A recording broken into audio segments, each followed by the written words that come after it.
आज की कहानी है जैसे को तैसा।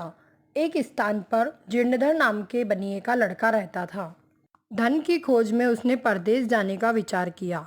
उसके घर में विशेष संपत्ति तो नहीं थी, केवल एक मन भर भारी लोहे की तराजू थी। उसे एक महाजन के पास धरोहर रखकर वह विदेश चला गया।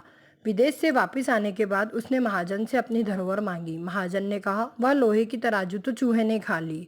बनिए का लड़का समझ गया कि अब वह तराजू को देना नहीं चाहता, किंतु अब उपाय कोई नहीं था। कुछ देर सोचने के बाद उसने कहा, कोई चिंता नहीं, चूहे ने खा ली तो चूहे का दोष है, तुम्हारा नहीं। तुम इसकी चिंता न करो।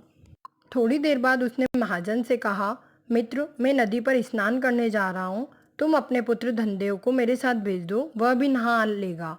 महाजन बनिए की सज्जनता से बहुत प्रभावित हुआ, इसलिए उसने तत्काल अपने पुत्र को उसके साथ नदी में स्नान करने भेज दिया। बनिए ने महाजन के पुत्र को वहां से कुछ दूर ले जाकर एक गुफा में बंद कर दिया। गुफा के द्वार पर एक बड़ी सी शिला रख दी, जिससे वह बचकर भाग न पाए। उसे वहां बंद करके जब वह महाजन घर आया तो महाजन ने पूछा, मेरा लड़का भी तो तुम्हारे साथ स्नान के लिए गया था, वह कहाँ है?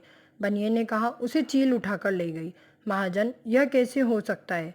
कभी चील भी इतने बड़े बच्चे को उठाकर ले जा सकती है? बनिया, भले आदमी, यदि चील बच्चे को उठाकर नहीं ले जा सकती तो चूहे भी मन भर भारी तराजू को नहीं खा सकते। तुझे बच्चा चाहिए तो तू तराजू निकाल कर दे दे।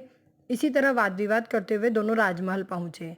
वहां न्यायाधीशारी के सामने महाजन ने अपनी दुख कथा सुनाते हुए कहा, इस बनिए ने मेरा लड़का चुरा लिया। धर्माधिकारी ने बनिए से कहा, इसका लड़का इसे दे दो। बनिया बोला, महाराज, उसे तो चील उठाकर ले गई। धर्माधिकारी, क्या कभी चील भी बच्चे को उठाकर ले जा सकती है? बनिया, प्रभु, यदि मन भर भारी तराजू को चूहे खा सकते हैं तो चील भी बच्चे को उठाकर ले जा सकती है।